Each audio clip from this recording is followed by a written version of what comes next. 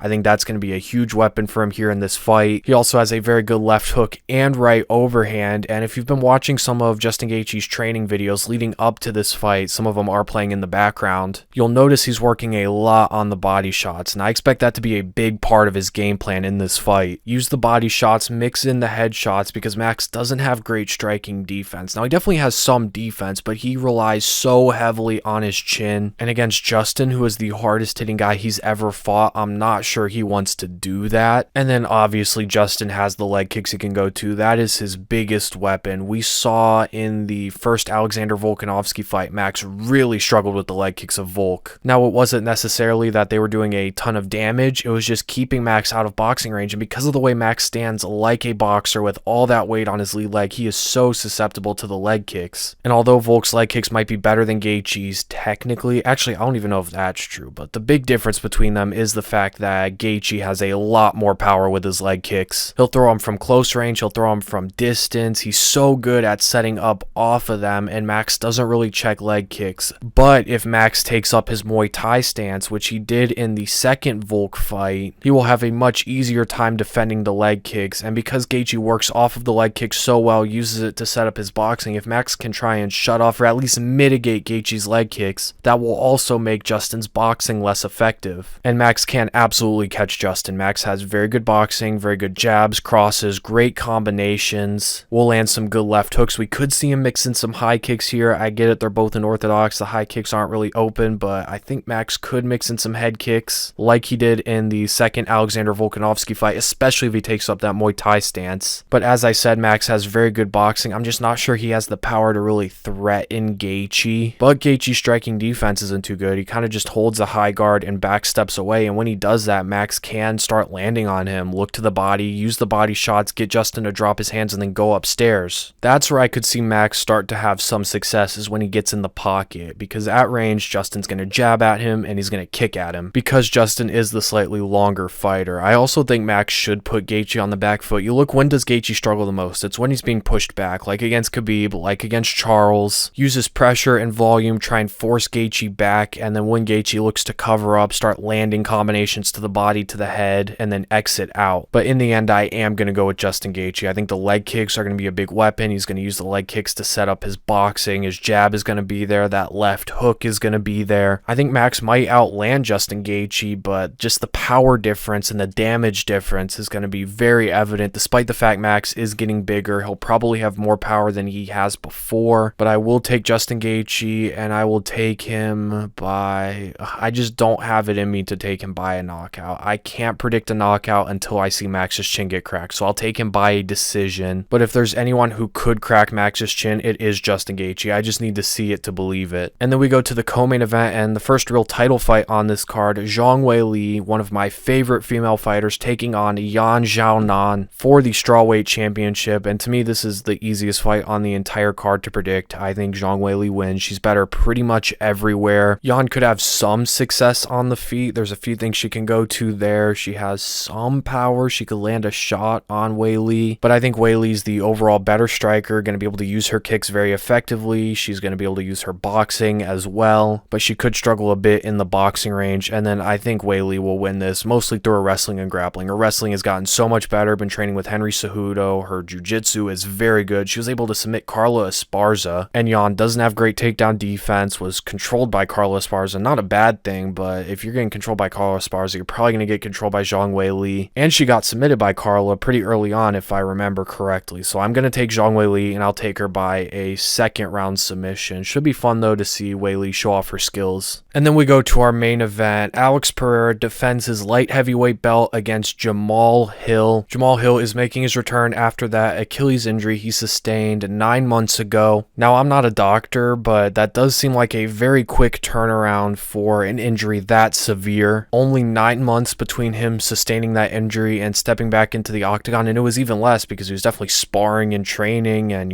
training hard. Just something to take into consideration as well. There might be some ring rust. He hasn't fought in 14, 15 months since January of last year, and it will be interesting to see if Jamahal Hill attempts any takedowns because that's where he could have some success. We have seen guys like Jiří and Jan Blachowicz and Izzy be able to get Alex down and control him, but the thing is Jamahal Hill has never attempted a takedown in the UFC, so we don't know where his wrestling is, but at the same time, Jiří had never attempted a takedown in the UFC, and he was able to get Alex down. And Jamahal Hill's wrestling did look good against Glover Teixeira defensively, so maybe that could translate offensively. We don't know. But the thing is, better grapplers have got Alex down, like Jan Blachowicz, like Jiří Procházka, and not done much damage. Jan did get his back, but Alex's submission defense did look very good, and he was able to get up from the bottom against both of those guys. So I think we're mostly going to get a striking match here where Jamahal Hill will switch stances, which does switch things up, because if he does switch into southpaw, which is the stance he's better in my opinion, that takes away the outside leg kick from the power leg of Alex, which is, in my opinion, his best weapon. So it'll be interesting to see if Alex will go to the inside leg kick, or whether he'll use his lead leg and go lead leg, outside leg kicks, or use a mixture of both. But if Jamahal Hill does switch into that orthodox stance like he sometimes does, most likely to look for that right cross, because Alex has shown a big weakness to that punch. It was a punch Jiří was using very effectively on him. It was the punch that Izzy almost knocked him out with in their first fight. He just doesn't have great defense against a right straight. So if Jamahal Hill switches into orthodox to look for that shot, that would open up the outside leg kick to Alex. But when Hill is in southpaw, the head and the body kicks are open, and although Alex doesn't use them too much, mostly because he fights orthodox fighters, Alex does have very good head kicks and body kicks, can use the body kicks to set up the head kicks. His kicks are just not telegraphed at all. Alex's striking defense isn't great. He kind of just moves away. He keeps his hands fairly low at times, which is, a good thing and a bad thing. It's a bad thing defensively because it leaves him exposed, but it's a good thing because it helps him pick out his counters. That's how he was able to counter and land that left hook on Jiří. But his lack of striking defense, combined with the fact that he doesn't have a great chin, is very dangerous because Jamahal Hill does hit very hard. Now his chin has looked better now that he's moved up to light heavyweight and he's not draining himself as much. Like, he took good shots from Jiří and Jan, and it didn't phase him too much. But the way Jamahal Hill throws his shots, if he lands clean on Alex, I see Alex going to sleep. Hill has a good jab, a good cross, a good left hook. He'll throw straight shots at times, but he can get pretty wild and sort of wing overhands like he did against Glover at times, like he did against Thiago Santos, which leaves him extremely defenseless. And he was getting tagged at times for this. He was getting tagged a lot against Thiago Santos. He got tagged a couple times against Glover. And if Alex lands the same shots that Thiago Santos was landing, I'm not sure Jamahal Hill can take those. So in the end, I will go with Alex Pereira. I think it's a lot closer than people are saying. When Jamahal Hill is in southpaw, that takes away Alex's two biggest weapons, his outside leg kick and his left hook. His left hook is still there over the shoulder, but there's this shoulder of Jamahal Hill there to defend it. Makes it just slightly harder to land. But I think Alex is going to tear up Jamahal Hill's leg no matter what stance he takes. Jamahal Hill doesn't really check leg kicks, and then in the pocket, Hill's just so wild. I think Alex is going to be able to pick out his counters, find them, and land on the chin, and I don't know if Jamahal Hill has the chin to take a clean shot from Alex. I don't think anyone has the chin to take a clean shot from Alex. Plus the fact that Jamahal Hill hasn't fought in over a year, and he sustained that Achilles injury only 9 months ago. So yeah, I'm definitely going to go with Alex, and I will take him by a 3rd round knockout. So those are my final picks for UFC 300. The first time I've ever done a full card prediction and breakdown video. This is definitely my longest video ever. I hope you guys enjoyed. If you did, then please be sure to hit that subscribe button. We're trying to hit 1,000 subs. Turn on post notifications as well so you never miss another upload. Like the video, leave your predictions for this card in the comments down below, and I'll see you guys in the next one.